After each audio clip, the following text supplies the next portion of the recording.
responded on, but here we go. Haywood in a 1 versus 3 to save their chances. It doesn't look like it's going to be doable. The Chiefs are clawing bit by bit, inching their way closer and closer to the throne of OCN. They are right on the cusp, and it's digital. Of course it's digital. He gives the Chiefs their first ever title, and it's OCN National Stage 1. They are your champions.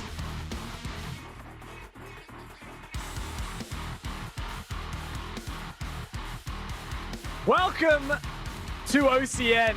Winning Stage 1 definitely has been a bit of a uplift in spirits after our disappointing year last year. We put in a lot of time to improve our in-game performance as well as early game performance, how we prepared for matches. Before the start of the last stage, we took a different approach to the game. We had a look at things we felt like we were doing wrong in the way we were practicing, and we just try to make everything that we do in and out of the game as efficient as possible. We changed up our role structure in-game, heading into the 6 Invitational qualifiers. After a brief run there, it looked promising, looked a lot better, but heading into the Stage 1 of OCN and Apex South, Fisher Guy, IGL, became available after his previous team disbanded, and we felt it was just an opportunity we couldn't pass up. So we made a roster move, brought him in with about 2 weeks notice, and we ended up winning OCN Stage 1. I think me joining the Chiefs, they sort of all knew that I was going to be dead weight, and there was a really big responsibility for all 4 of them to step up and really start carrying me, which I think they realized and managed to pull off pretty good. The way we incorporated Fisher into our team was kind of giving him that freedom. We allowed him to come in and be the IGL of the team and have freedom over how we play. I think bringing in Fisher Guy as a roster shakeup prior to the season starting was definitely a huge part of our reason for success. He did bring a lot of new ideas in game and out of game that helped us, but I think everyone played their own part towards our success in Stage 1. I think all the players were already really skilled and talented when I joined. I think just giving them the freedom to really shine. The reason we succeeded in Stage 1 is just everyone put in the time, everyone put in the effort. There was a lot of hard work from everyone behind the scenes and just showing up on game day, week in, week out. Eventually, we did get to a point where we were burning out, but it all paid off in the end. Winning the first stage was awesome. I've been working towards winning OCN for such a long time, and I finally did it, and it feels awesome. So the secret to our success, I guess just making sure that everyone's ready for anything on game day. I think something that we're doing quite inefficient was scrimming without any goals in mind. At the start of the first stage, we started implementing more of a goal system in the way we scrim, and it's helped so much. In practice, sometimes I like to get sneaky, give intentional missed calls when I'm droning and just make things really hard on them to, a bit of resistance training before game day. As the Stage 1 champions, I think there are quite a few good teams in OCN. It's a competitive league. Yeah, pretty much every team, I reckon, across the board seen a pretty big improvements. So yeah, I mean, every game is going to be hard. It's definitely going to be really difficult. A lot of teams are getting a lot stronger. They're all tough contenders, and they're definitely going to be looking at us to try to take us down. It's just about playing our own game and trying to do what we do best. Winning the championship has changed nothing for us. We don't want to get complacent. We have bigger goals, such as winning Apex South. We're just as ready as we can be. Heading into Stage 2, we're a lot hungrier. We want to win OCN again, but we also want to push for international events and try to compete there at the highest level. I'm running out of time. I'm running on a feeling song. I'm running out of time. I'm running out of time. And now, it's all on the save to play a heroic. I'm running out of time. I'm so empty, so empty. These songs are songs. He's going to go, oh,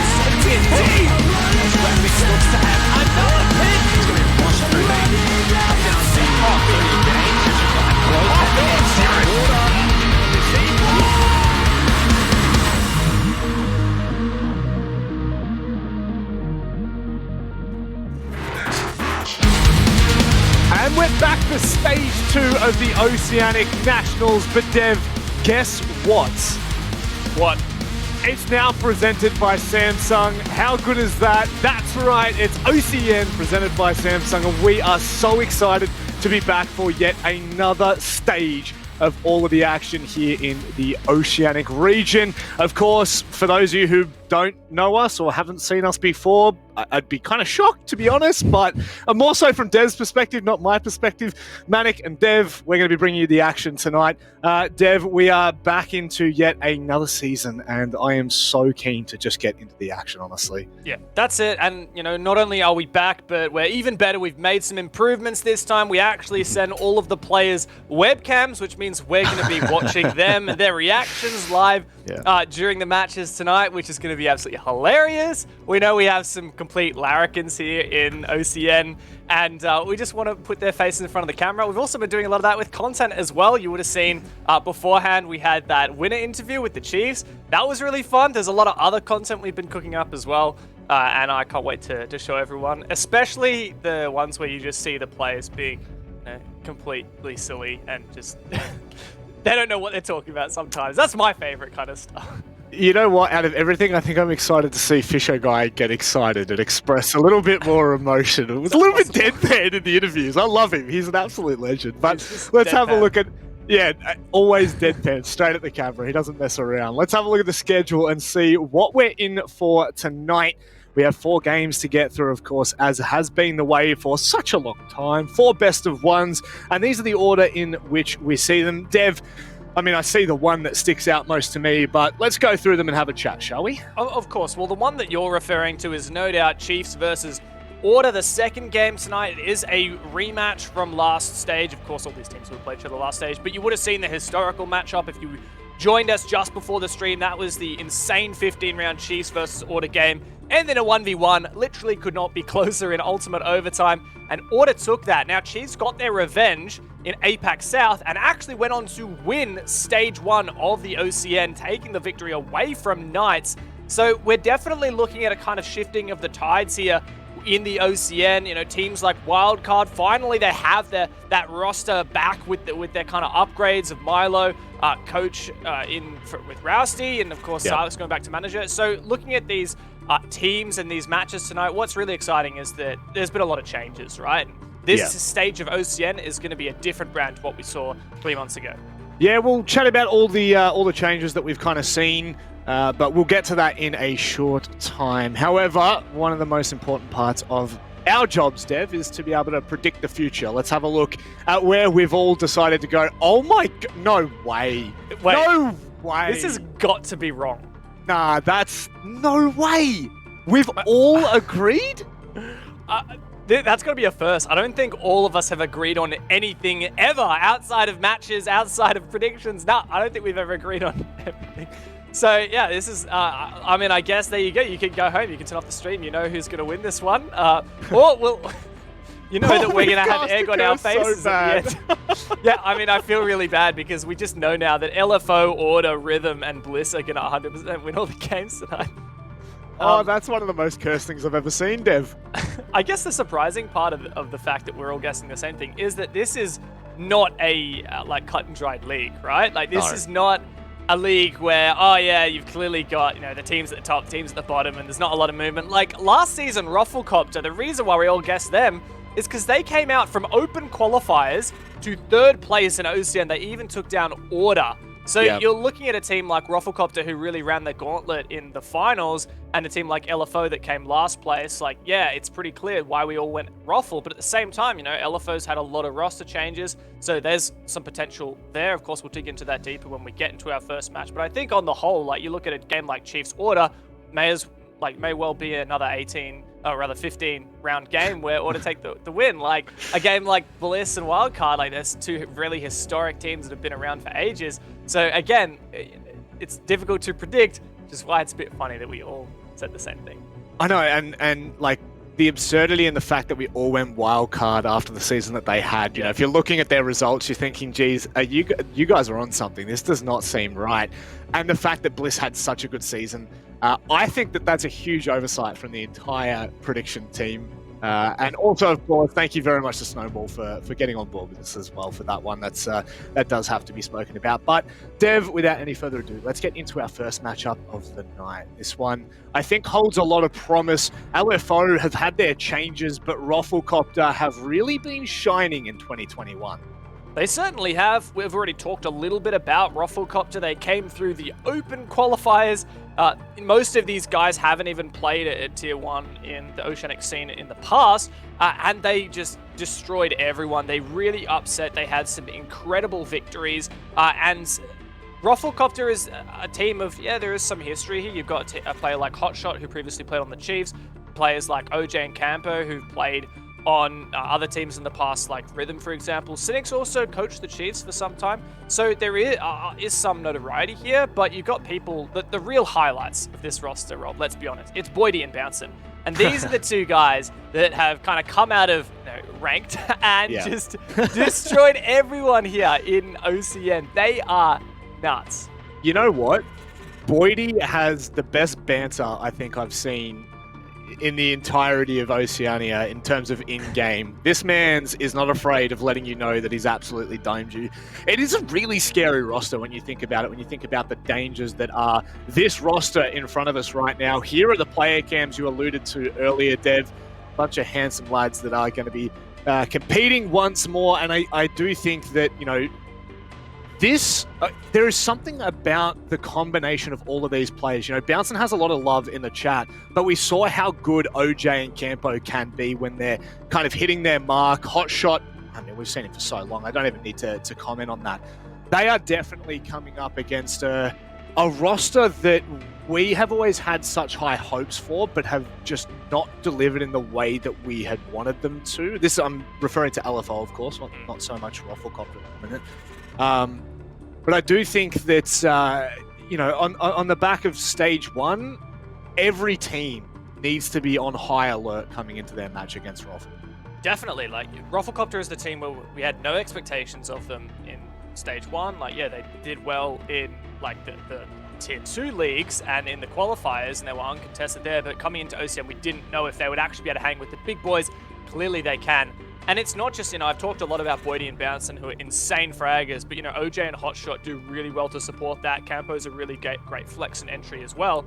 But the thing about this team is, most of the time you look at young gunners like Boydie and Bouncin, you're like, oh, they're probably just, no-brain fraggers. The team doesn't have a lot of depth. They just rely on those guys to pop off. That could not be further from the truth. These guys innovate, and these guys kind of bring a little bit of spice to Siege that we don't always see, which is really exciting because it's not just a matter of they're rushing in, they're popping heads. They actually have some really cool strategic depth as well. That's why I love watching these guys. Not only are they really entertaining and mechanically talented, but they play really well as a team, and they've got some really cool tactics that they employ. And also, OJ's got some mood lighting there for us. But let's move on to the roster that they are going to be competing against. A roster that had a very similar entrance into Tier 1 last year in the first stage. They I think, impressed a lot of us. But since then, Dev, we've been asking the big question, which is, can they compete? Can they hit the marks of which we saw in their very first season? And so far, it just feels like they continue to fall short. However, there's been a bit of a roster shuffle.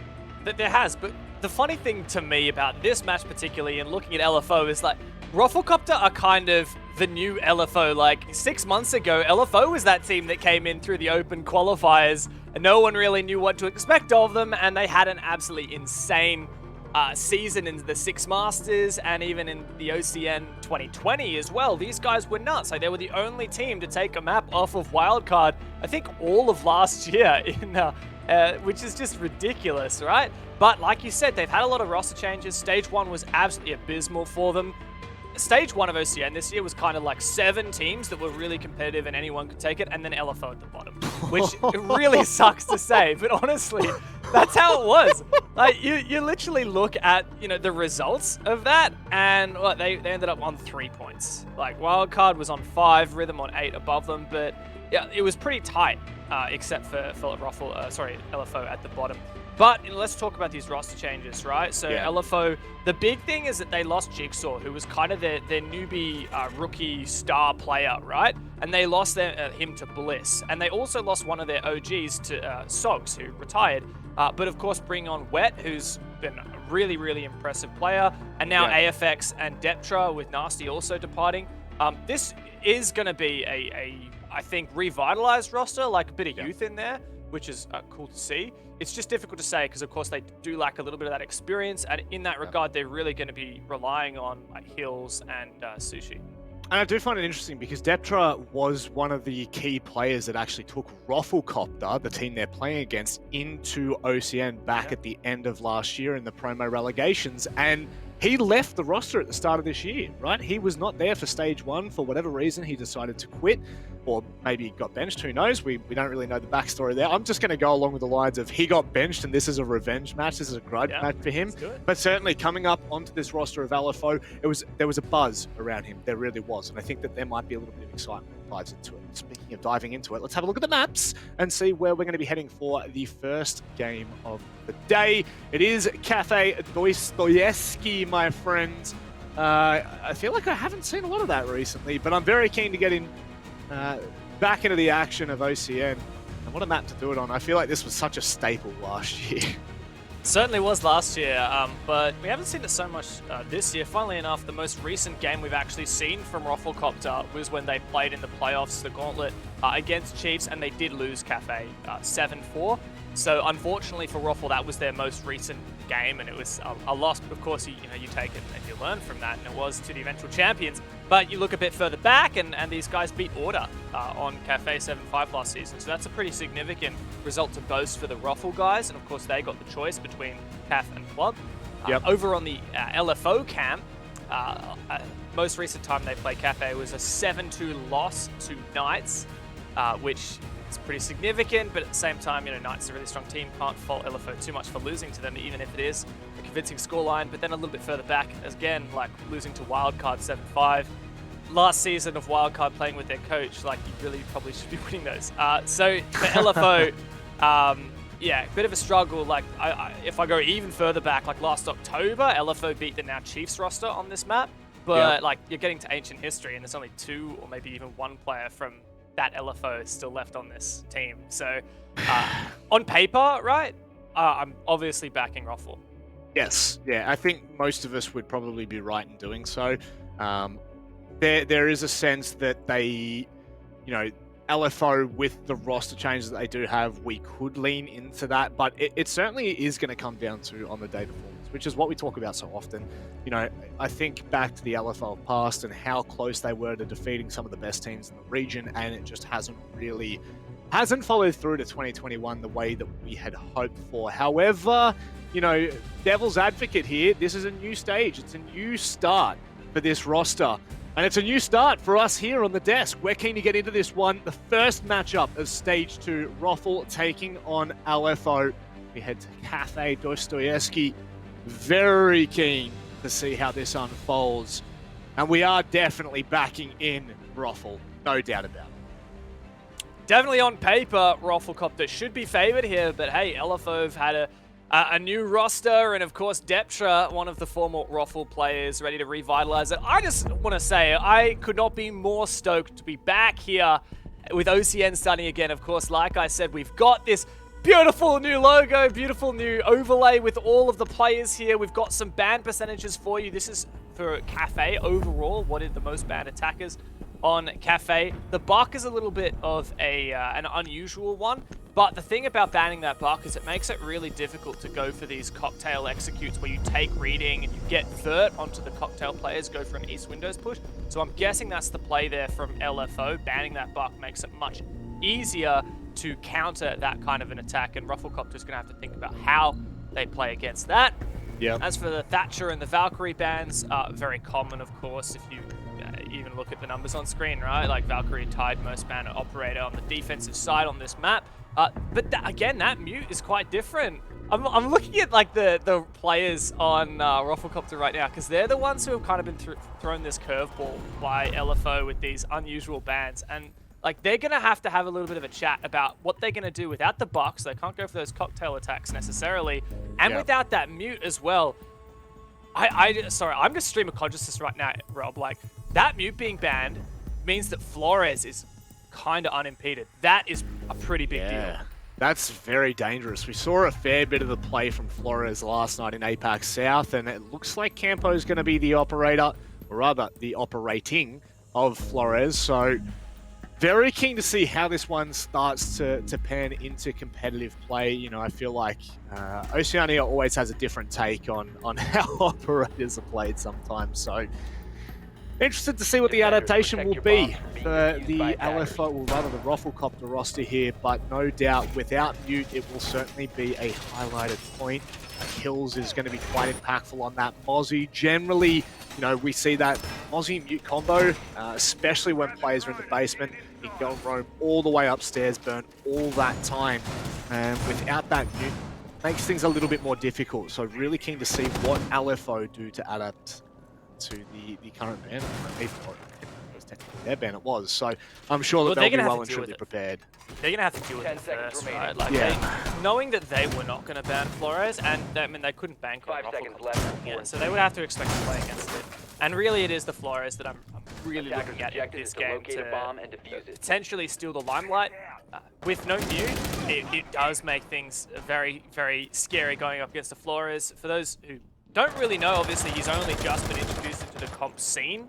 This new operator had a little bit of time to play with him around in ranked and such, but now that he's actually here in comp, we get to see what the pros can do with him, which is a lot more than what he plays in ranked, because they're extra coordinated. And the name of the game is really about that util clearing, but put that on hold for a second, because Bouncing's actually snuck all the way into coat check, a really aggressive position. He's almost touching distance from one of those defenders in bottom red. The important part about this as well is it kind of just eliminates all that rotation on site. Deptra, oh my word, does not know at all that Bouncing there. Now, of course, 100% the alarm bells are ringing. And again, like, he can just cut off so many of the rotates through site. You can see the opening straight into kitchen there. This is not an ideal position for LFO to have allowed him to get into so early on, but regardless, they now need to adapt to this Deptra. Waiting for Boydie to just walk directly in. My goodness, a 2K to start out. And oh my word, nearly a third as well. That's not what you're looking for if you're a Roflcopter fan, that's for sure. Such a big statement here for Deptra against his former team. 3 kills now, finally traded, my god. That's a big deal right there, and with that, just a 2 versus 4 for Campo and OJ, and you can kind of forget about the Flores and his impact when you have a player like Deptra who just does so much damage from a tiny little position. Yeah. We're really going to have to see some serious legwork for Roffle to scrap some kind of a push out of this really dire scenario. And I was trying to sell the fact that that was a really positive thing for Roflcopter, but I guess if you're Deptra, you just don't give a damn. So, I mean, at this point, what's Roflcopter's in? They've got a lot of the vertical line. Oh my god, that is gnarly. I would have loved to have seen that with a live replay, because where that nade came from, how that hit, would have been a little bit cheeky. Speaking of cheeky, Campo is allowed to swing, but really nice line from Sushi. Sitting all the way back by Freezer. OJ left with it all to do, and he'll be met with a nice little welcoming gift. And a really important start for LFO, not just for this game, for this season. Yeah, it certainly is. We talked a lot about roster changes. Is kind of the story for the start of OCN. How will these teams settle into their new rosters? And Deptra really has just had a phenomenal start here. Just popping in that corner under red stairs. 3 kills to his name. A good effort from Roflcopter overall, especially bringing that back to a salvageable position. But when Deptra does as much damage as he does, it's just so difficult to really achieve anything, no matter how good you play. Even with that replay, I'm not going to lie, I still think that OJ just face-checked that with a cook nade and found the timing on Hills. That is disgusting. It's a really cheeky pick, but I guess it doesn't really turn into anything, so I'm not going to sit on that. LFO, however, as you were saying, Deptra, that is a monstrous impact. And now they just have to back this up. They need to keep that momentum rolling because no doubt that Roflcopter will be a very worthy adversary for this roster. And I am incredibly excited for LFO. You know, if this roster change works out the way that we hope that it will, the way I'm sure they hope it will, we could see them back on that competitive form that we saw so long ago. And, you know, I mean, Dev, it's just so easy to kind of compare it to what we've been seeing in APAC South, which is all the teams have just, all the skill gap has just closed so much more. Hold the thought for a second. Sushi, look at this! No. Oh! Sushi. He's knows it kicking as well, himself. Oh, he is kicking himself because he managed to get the injure, which I think he knows. Obviously, you don't get points here in comp, but players get pretty good at telling if they've put enough bullets into someone to down them. Sometimes you'll like see them kind of fall. But he knows that he didn't secure that kill, and that's what he's kicking himself for, because even though Bounce is only on 20 HP, Sushi's also taking a bit of damage. Missed opportunity there.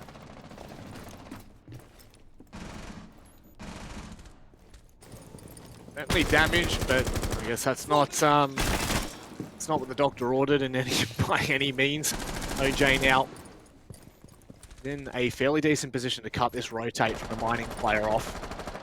And it looks like he's going to walk directly into his crosshair. You are absolutely cheering if you're OJ. Yeah, 100%. Really nice job there, and that's Sushi untraded as well. One of the things I will remark upon, because we talked a lot about that mute ban going in and about what an impact that would have on Flores, but I'm just going to point out the Twitch as well. I wonder if this is something that Boydie has kind of decided on the back of that mute ban, knowing, okay, well, essentially my Twitch drones have free roam now. And you can do a lot of damage with those, clearing out ADSs or mine magnets, even finding those yokai drones as well. So I really like that pick.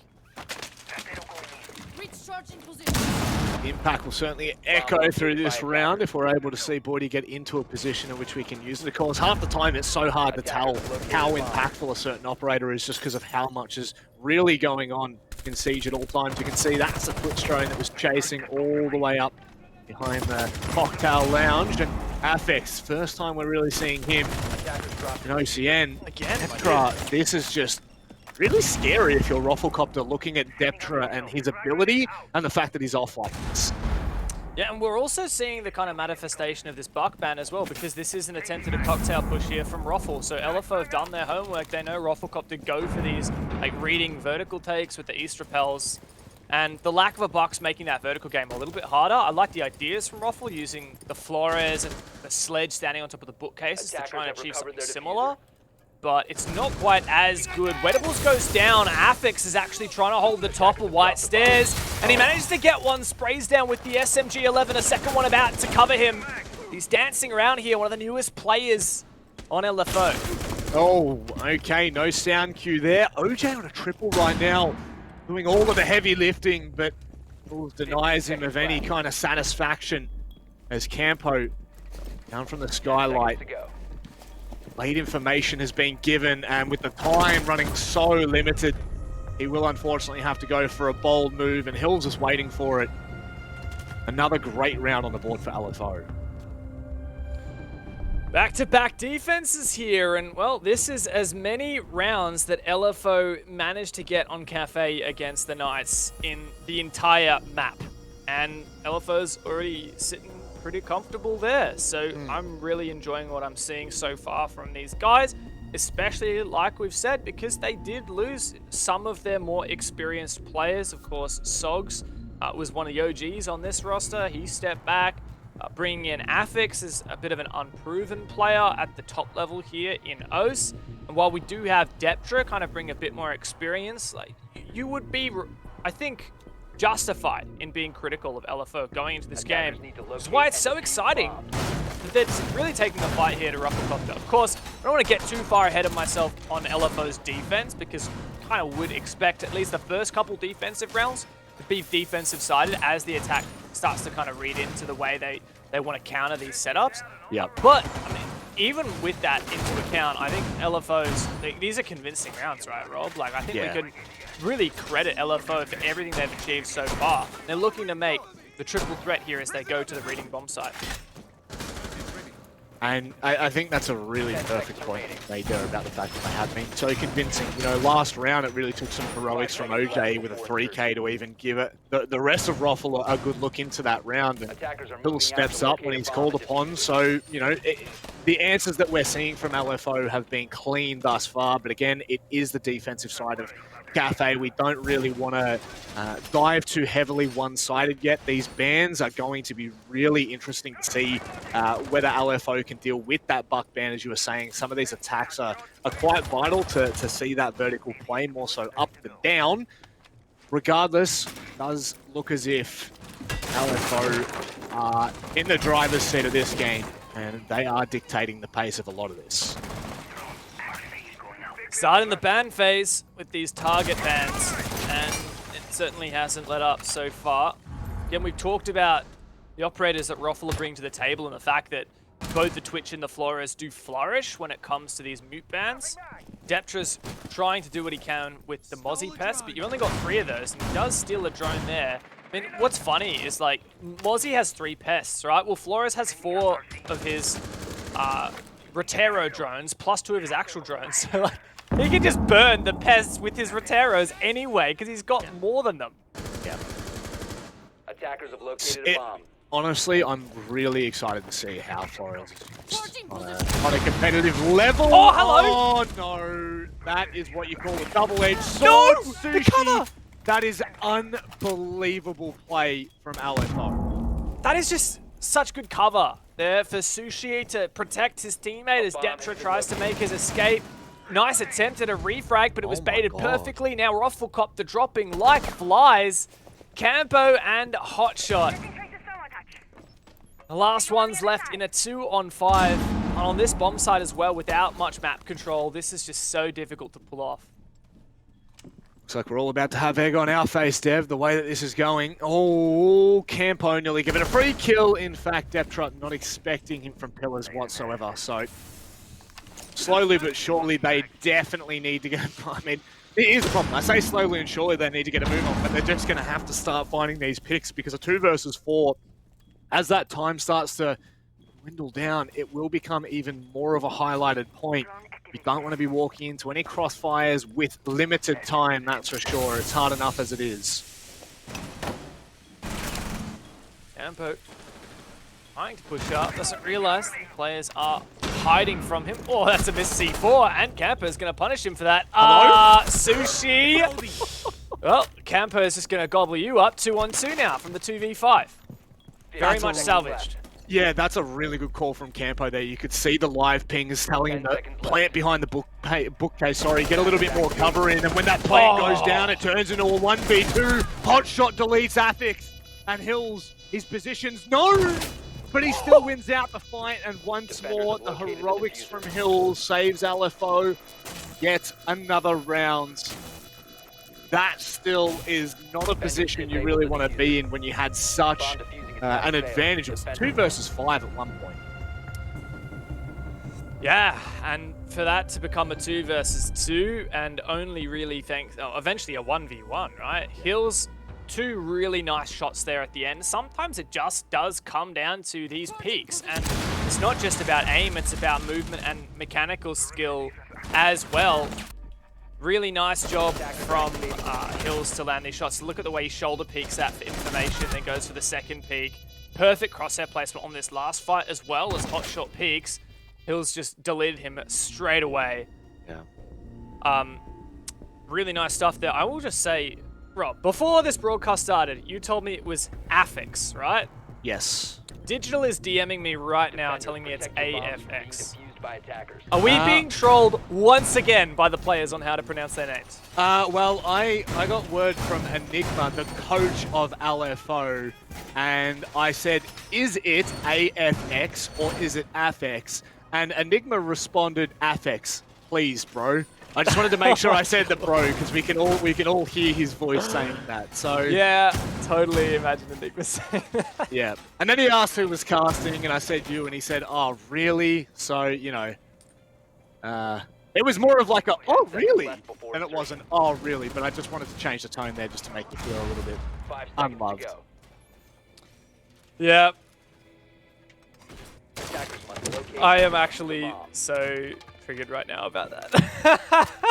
Every time we take the effort of trying to figure out how to pronounce players' names, and everyone disagrees on how to pronounce their names. Oh well, at least we can get Hills right. We know it's Hills, right? He's gonna go for the C4. Is he gonna land it? Campo's predicting it though, and waited for that C4. Really well played. Could have been devastating. Could have is the really big, the key point there. Hotshot's still back, droning from spawn. He's going to spot out the Vigil. The information's come through, but Deptra has well and truly legged it out. Lovely use of the impact grenade. He's actually baiting that and hoping that someone may well peek into his line, of course. It doesn't happen. Nevertheless, LFO are still off with that second floor control, but I think Roflcopter have done an incredible job of displacing them so early on.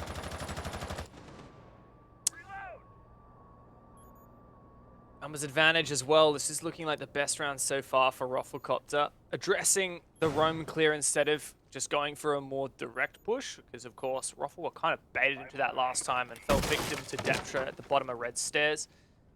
Roflcopter with the Jackal and their drones unimpeded by mute jammers really have all their tools to get this roam clear going. Nice escape there from Wet, just barely, and Deptra's looking for it as well. Bounce and stops watching the angle just at that moment. That lets Deptra get away.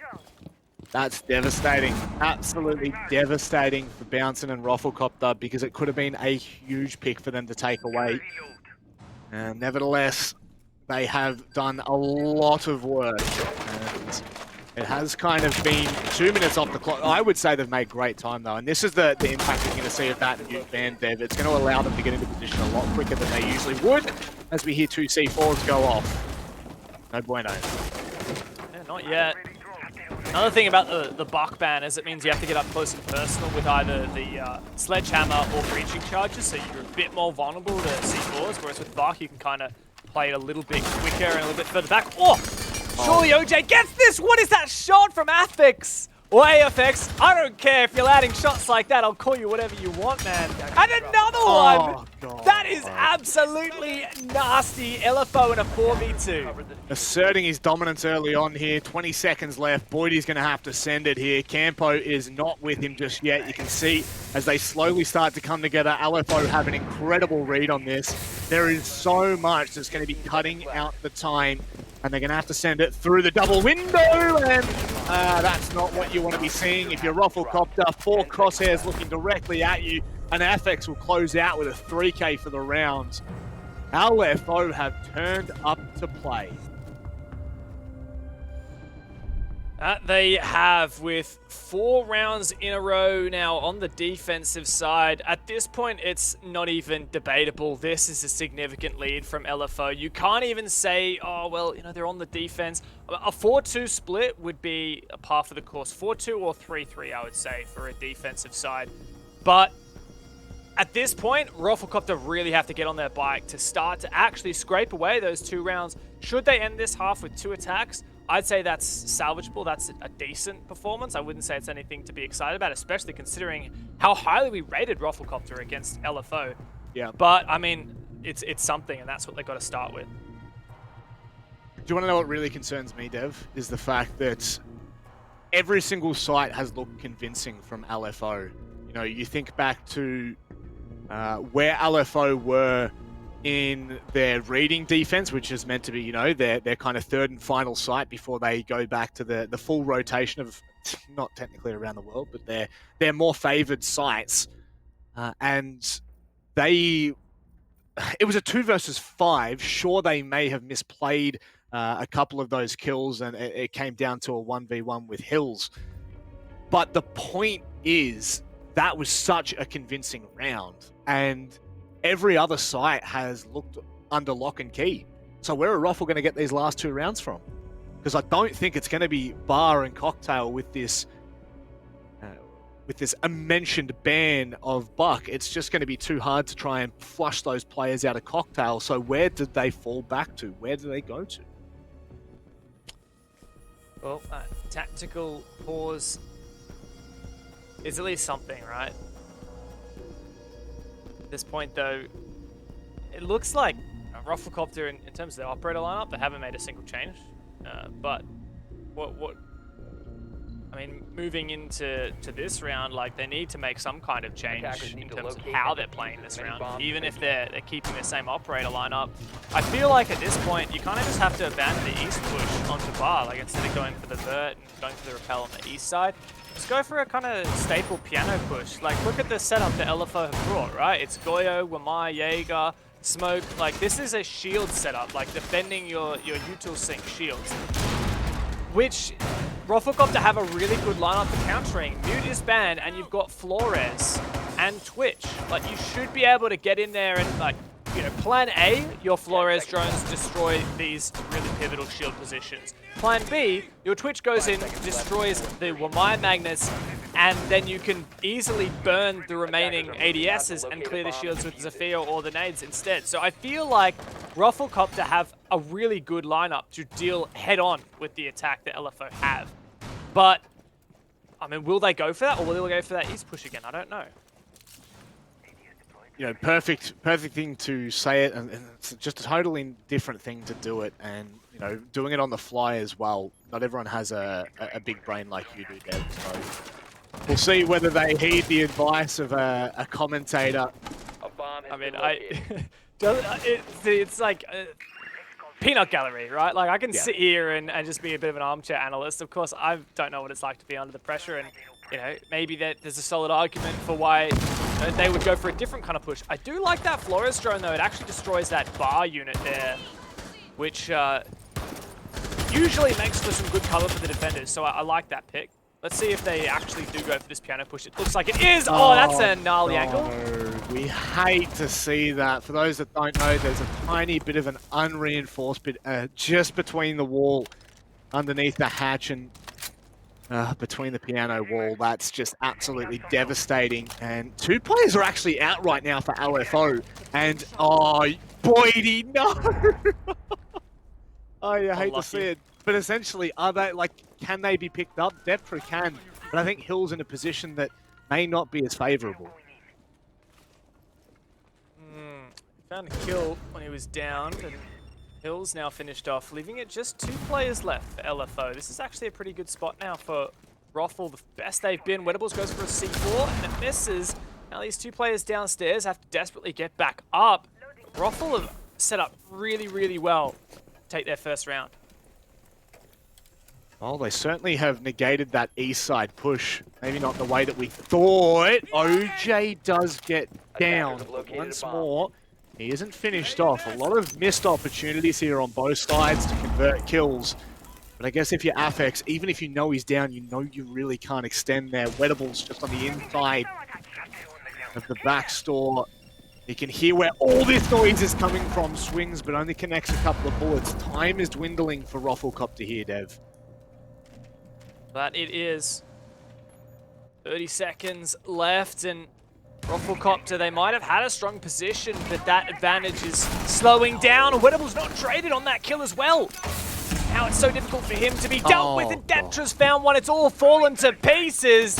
A desperate trash plant's not going to work whatsoever. Campo finished off, and LFO have just found 5 rounds straight. Despite what anyone thought, despite the odds of this game, coming into this LFO I should say, nice and clearly, have completely shrugged any thought of stage 1 off of their back. And they are here to make a goddamn statement, and that they have done. Thank you so much for that replay. Oh, production. Rod. I know you're all sitting there having a good giggle at yourselves. I know you're proud of yourselves, but let's talk about Wedables there. The fact that he was so bold to peek into piano, it is a dangerous play, because let's say he doesn't connect onto a kill there and they can isolate him at bar, or even worse, he dies as he swings across. You know, there are so many factors to that round that just go in a favorable sense to LFO. And now, Dev, RoflcopterGG, believe it or not, are 5-0 down. Incredible. Yeah, honestly, I don't think anyone expected this. We looked at our predictions and we thought, well, Roflcopter are the underdogs. They took 3rd place out of nowhere. The underdogs, I meant for stage 1, right? Like the surprising dark horses, not the underdogs in this match. And so going from open qualifiers to 3rd place in stage 1, even beating teams like Order and knocking them out to take that placement. We totally had high expectations of Ruffle, and for LFO, the convincing last place team of stage 1. And now they have made some roster changes, they have revitalized, and Deptra is back on for the rise. Look at him, 9 kills and 2 deaths at the moment. Plus, there's this really ridiculous long angle spawn pick that's not likely to find anything, but just the gall to dare to try it.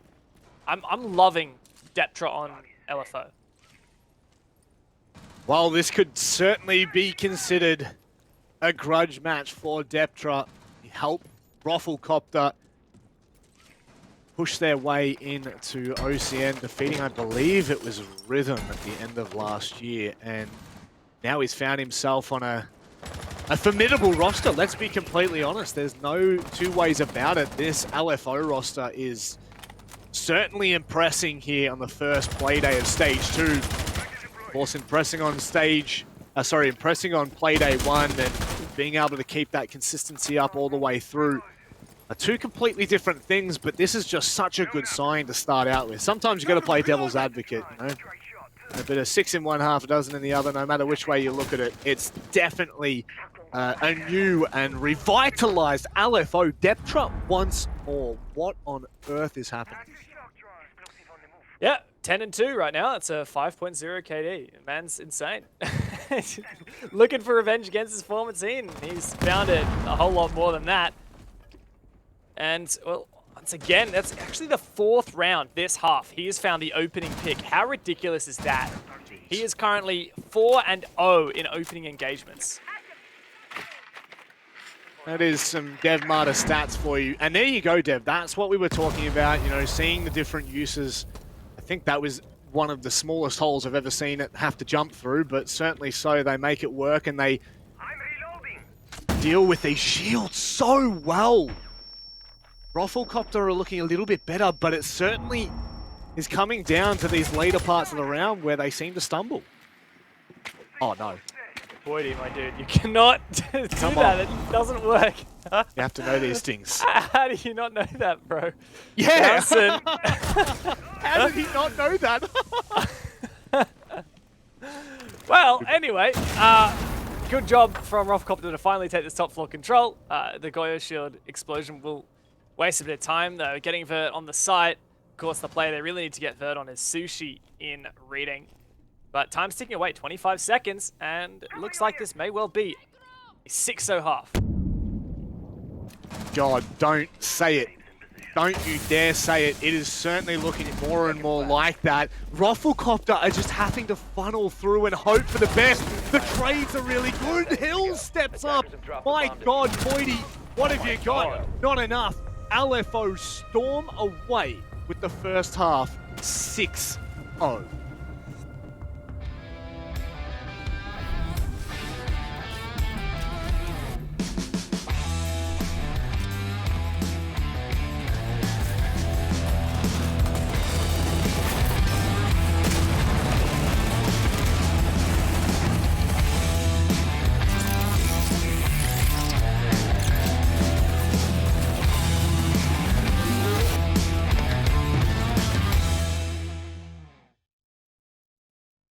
Well, what an interesting start to Stage 2 we've had here.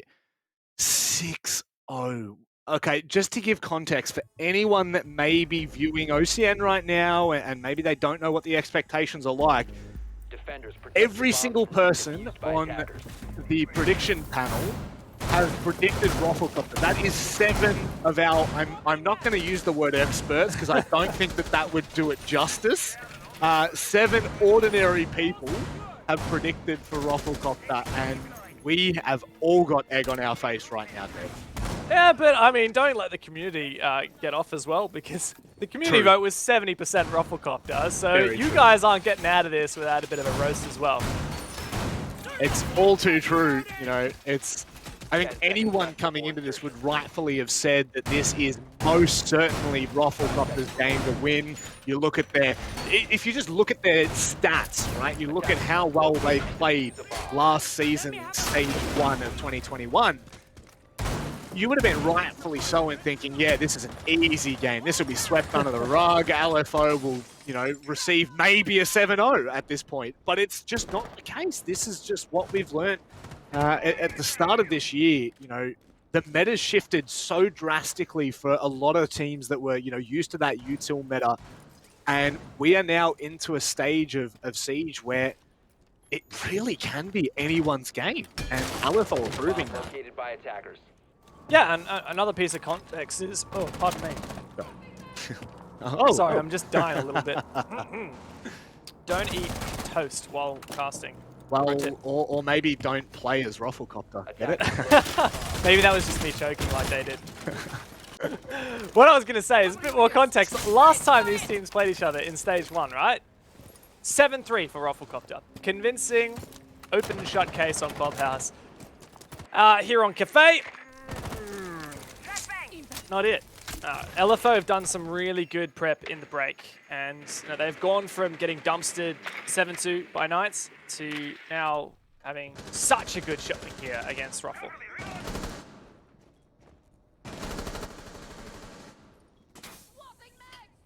Curious to see how LFO approach these attacks, because we saw how hard it was for Roflcopter on some of these rounds, but that mute ban, I mean, I'm not going to lie, Dev, I thought the mute ban was going to be more impactful than the buck ban was. I mean, honestly, what came first, the chicken or the egg? What was more impactful? Was it the mute or was it the buck ban? Well, I mean, we didn't see the Flores drones, the Twitch drones having a really big impact, honestly. Even just in general droning to get info. I don't feel like...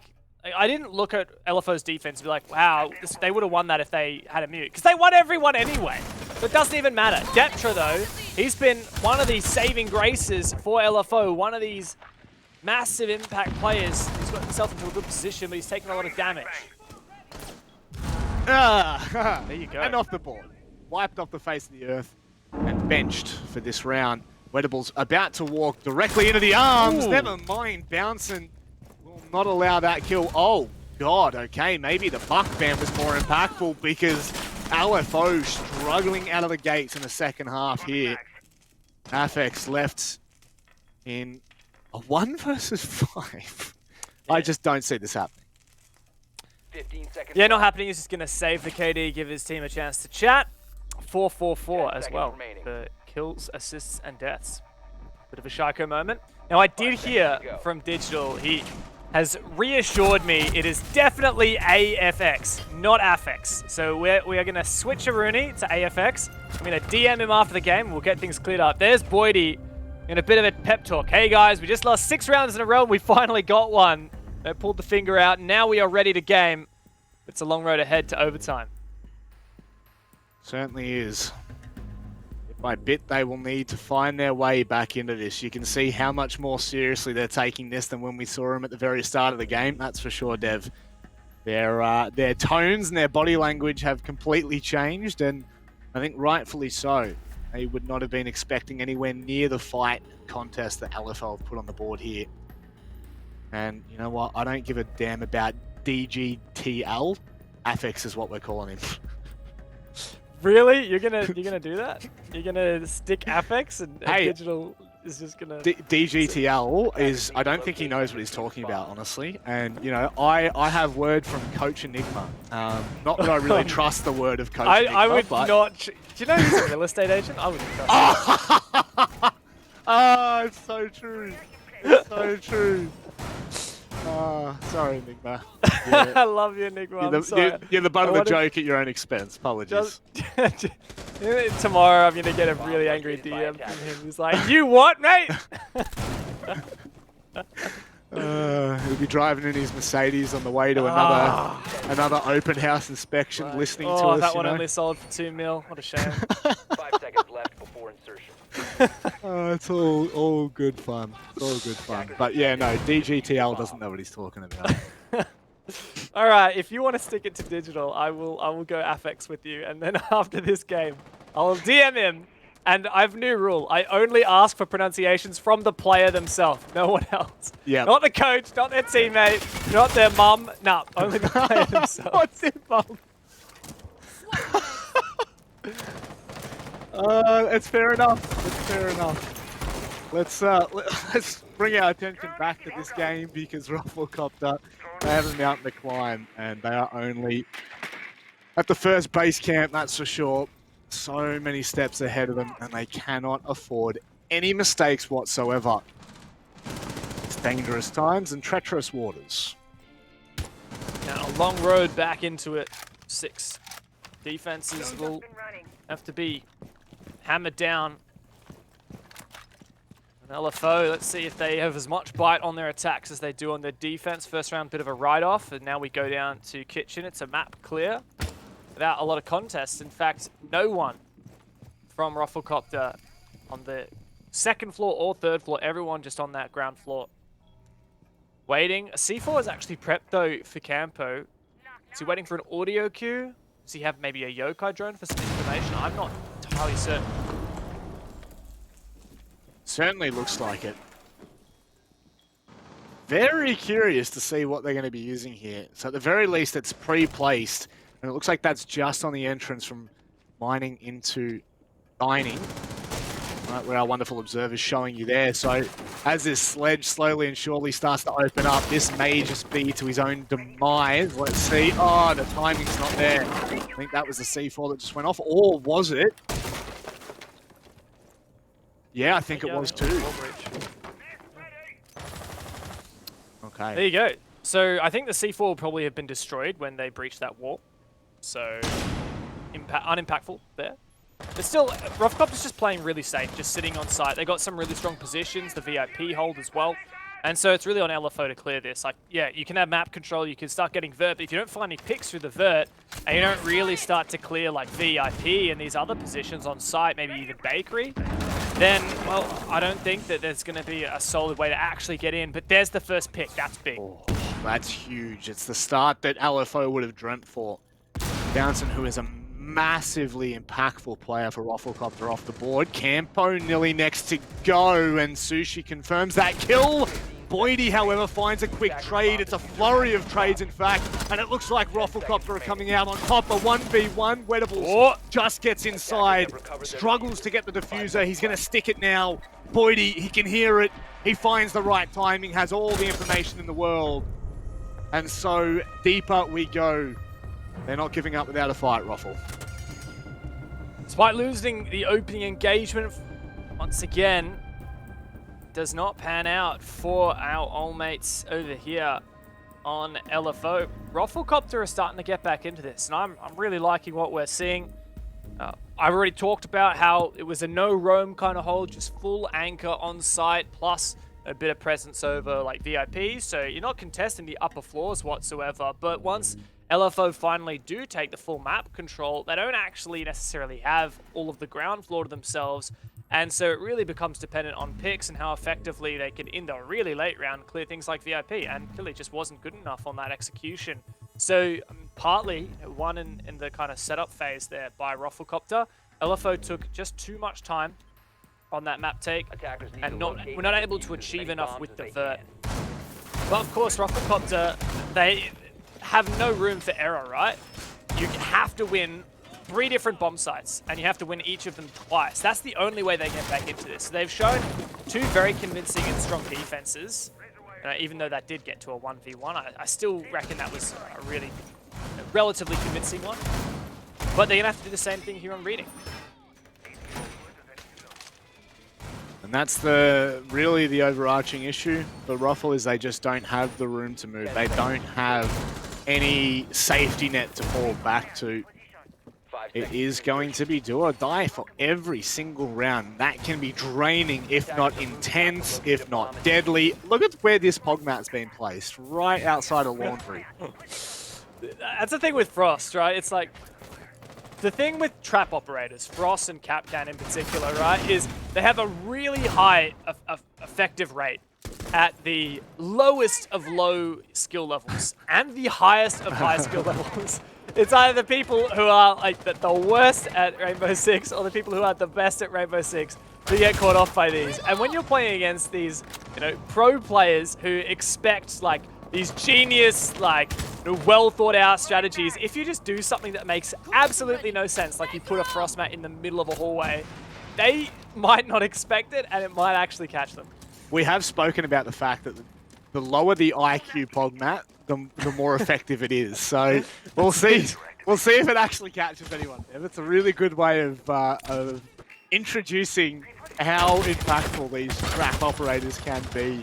And I have no doubt wherever Hotshots put the other two, they're going to be in absolutely outrageous places. Bouncin has been able to back away to the safety of top white. However, he's not completely safe just yet. As LFO once more, they're taking their time with this, which I feel like was, it was to their own detriment, but also to their success of last round. I think both mirror windows have been popped, actually. There you go. So good job on the rappel. And on the back of that, Roflcopter fall back. This is pretty good time management for LFO. But I like the way that Roflcopter decided to just peel back and not give up any lives in their retreat, right? They would rather just fall back, kind of like they did last round, and not contest. That said, when you start to secede some of that map control, really makes things a lot more difficult to stay alive and, of course, camper the first victim. It's kind of like fish in a barrel at a certain extent. Slowly, LFO are looking to angle their attack a little bit more now. Looks like they're certainly putting the pressure just out of reading door into pillars there. They've got two players that are sitting out in that angle. Bouncing. Okay, that's big. That flank cam is going to enable them to go for a cheeky play should they wish to. Deptra may have other ideas, and Bouncing swings to shut him down. Voidy now looking for something cheeky. He will down Wettables and make his way back, but the trades are just too good, Dev. It's a 2v2 and it's on. Oh, and that's diffuser down, but Voidy lets his position be known. And now, Sushi has to get that diffuser down. Hills has had a fantastic round so far, but he needs to cover. Bouncin has to clutch this to keep his team alive. There's Hills on the other side, still standing. Trying to cover with the pistol. Bouncin has a C4. That will surely spell death for Hills. And now it's a 1v1. Oh my word, Sushi just being able to cross back outside. Can he get on a vertical line quick enough? Oh, is he going to stick this right now? No. Oh. Bouncing gets off it. The perfect bait from Sushi. This is quite literally a battle of the minds. Sushi starts to step a little bit closer. Time's ticking down. Oh, Bouncing. Oh my God. So fake. And Roflcopter go another round deeper. Goodness me. Some heroics from Bouncing. What? That's what we wanted to see. What? There's no way. There is no way that he just won that. Hey, there's a simple saying that just it's the sum of everything there. And you know what that saying is, don't you? What is it? Pros don't fake. What do you reckon? Should I join the voice? Please, please do. I would turn around for you. I haven't watched the show, but I think that's how it works, right? Yeah, I think they slap the button and they turn around. Yeah. I would turn around for you anytime. That may well be the most romantic thing anyone's ever said. Well, when you witness a moment like that, it really gets your emotions going. What a clutch from Bouncin. 1v2, I mean, nice C4 to take out Hills. I feel like he was kind of favored in that. Hills was low HP anyway and hadn't properly reloaded the R4C, so getting that first kill is not everything, but that second kill, totally Sushi was favored in that 1v1 outside, and it was just a game of cat and mouse, a game of baiting, and like you said, pros don't fake. Bouncin, if he was a centimeter closer to the door, if he hadn't sat in that specific location while he disabled, he probably would have died. Yep. I guess it's just big brain plays from Bouncin. And yep.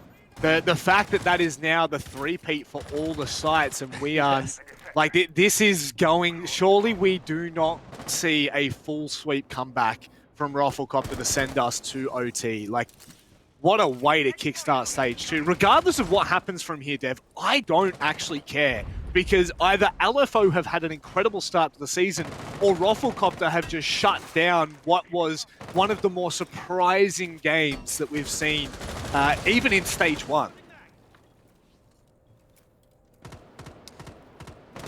Yeah, it's honestly, this is a very strange game. It's very, very exciting, very, very strange.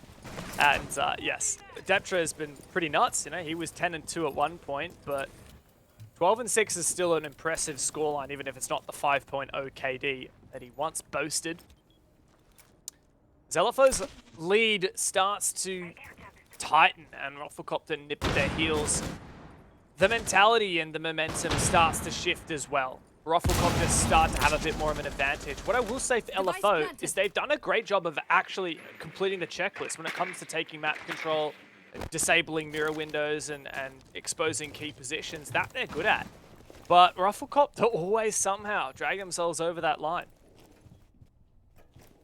No matter how they do it, it's just about finding every little inch that they can claw away from LFO. And a relatively uneventful minute and a half. Now, we've already seen past half of a round gone, and only just starting to see the contact. This is more reminiscent of what we've seen of past, but that's a nice early pick for Wettables to take off the board. It's the smoke, which is really an impactful anchor. Yeah, that said, we've just seen this will be the third round in a row where LFO found the opening pick, and as we can see, RoflcopterGG very much capable of replying. Wettables in an aggressive position now. This is a bar cocktail defense, and he's in the middle of sight. Sushi's found one as well, and now RoflcopterGG is slipping away, but Bouncing's found another one, traded all on Boydie to keep his team alive. If there's one player that you want in this position, I would dare say it's either going to be Bouncing or Boydie. And in fact, it's one of the two. Oh my goodness, he's been able to spot out the first player. It's Wettables on the other side of bar. There's no diffuser. Unfortunately, just can't find the kill yet. And Boydie, he'll just have too many positions to look at, and that will ensure that LFO walk away with a massive 3 points on the board, Dev. Took them a while to close it out, but what an insane game from last season's Wooden Spoon. LFO 7-3 over RoflcopterGG. I guess you can say that they've taken that Wooden Spoon, they've almost worn it like a badge of honor, and then they've used it to spank RoflcopterGG.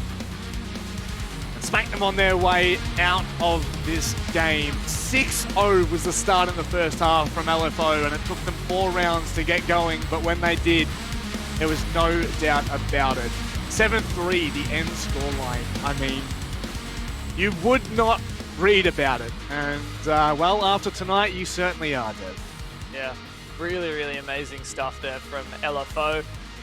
The roster changes, bringing in Deptra, former RoflcopterGG player. He had a field day. What an insane game. Ended up 13-6 in the KD department. So that is, above 2.0 KD ratio, which is ridiculous. You very, very rarely see that, especially, over 10 rounds. That is a ridiculous stat to maintain. And AFX or Affix, I'm going to ask him later tonight. I think it's AFX. I've been told by multiple people. But, he had a great game as well, even if he wasn't showing up on the stats board, really doing a good job supporting the team. Yep.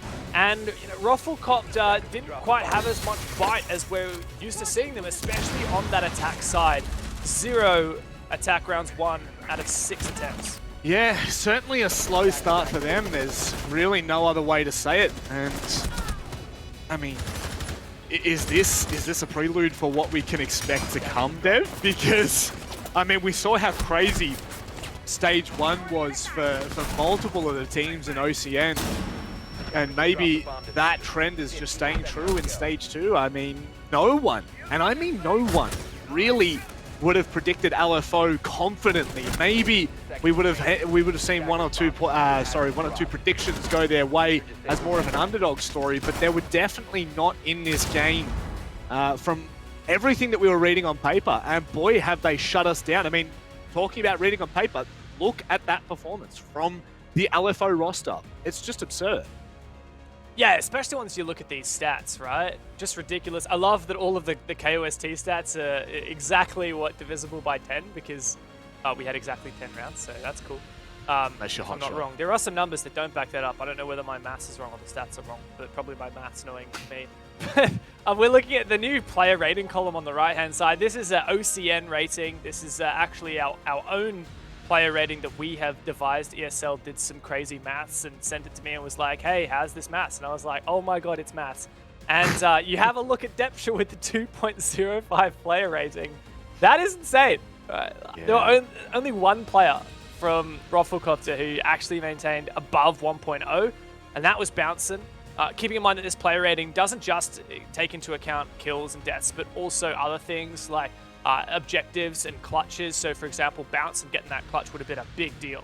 Yeah, it would have. I mean, that really was quite an insane clutch, all things considered. It was a 1v2, you know, and the fact that he was able to stick that 7 seconds is just absolutely outrageous. But so too has been LFO's performance. You know, we can sit there and talk about maybe the fact that RoflcopterGG just weren't there on the day, they didn't perform, whatever you really want to say for RoflcopterGG is just blown out of the water for what we can say for LFO. Every round that we saw from them on their defensive half was so clean, Dev. It was so demanding.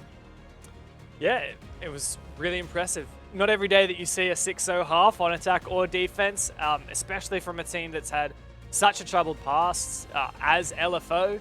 They come out of the gate after an abysmal stage 1. You make a substantial amount of roster changes. You lose your former captain as well. We don't even know how to pronounce AFX's name, and yet they still managed to do this.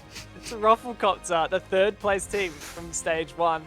And we didn't guess it. All 7 of our so-called experts had picked RoflcopterGG for that game. Egg is well and truly on our face. 70% of the community vote also said RoflcopterGG. So you guys that said LFO, I want to know where you've been doing your research or whether it was just a gut feeling because you're onto something. They certainly are, and a team that is onto something is LFO. And of course, Wedables is standing by waiting to have a chat with us where we can clarify. First off, I mean, what an incredible game. But before we get into the deep dive of the actual game, can you please tell us the pronunciation? Is it AFX or AFX? AFX. Ah! All right. I told you, Rob. I need you to slap Enigma silly for me. I'll do that. Don't worry about it. The boys probably in there now celebrating that, you know, coming out the first game of the season, getting a dub, you know, feels good. Especially coming off last season, you know, emotions are higher. Yeah, Dev, go. I bet, man. It was amazing. Really just what a defensive half.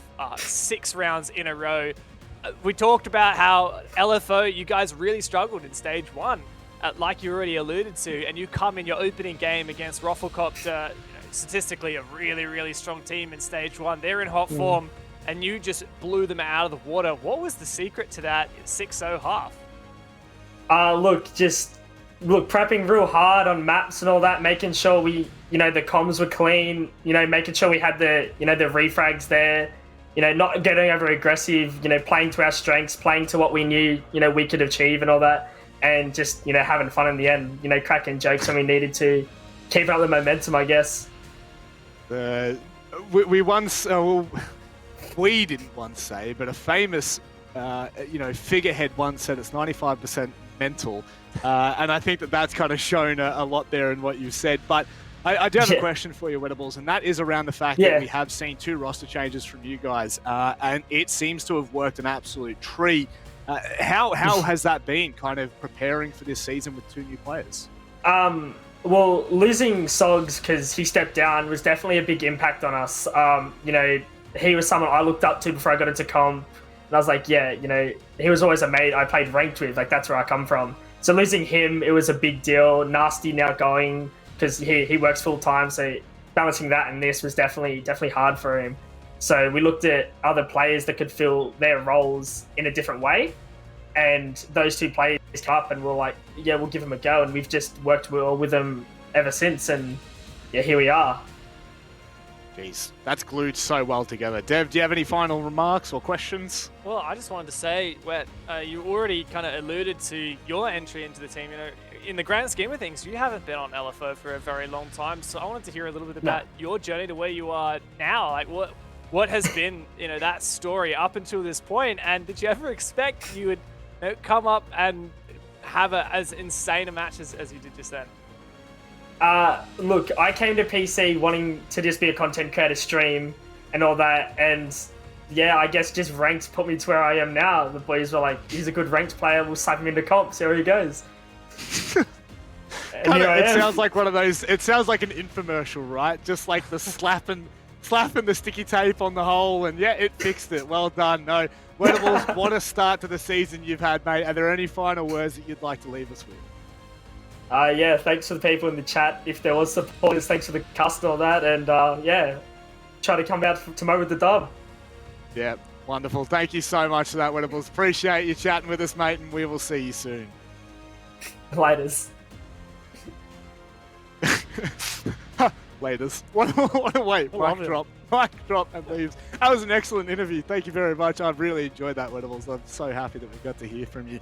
Dev, I mean, looking forward, is this spelling incredible signs for LFO or disaster for Roffle?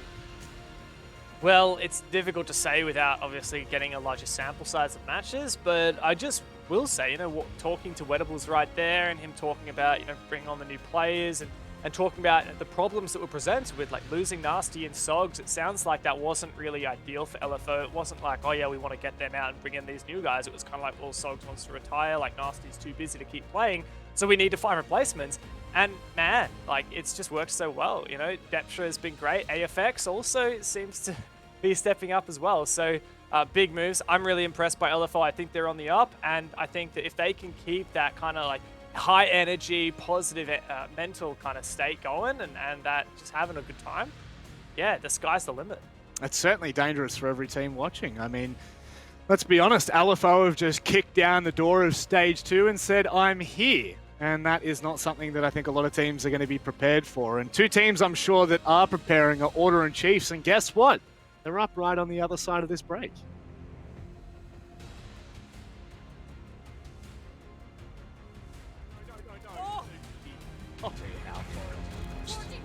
On a competitive level. Oh, hello. Oh, no. Attackers activating.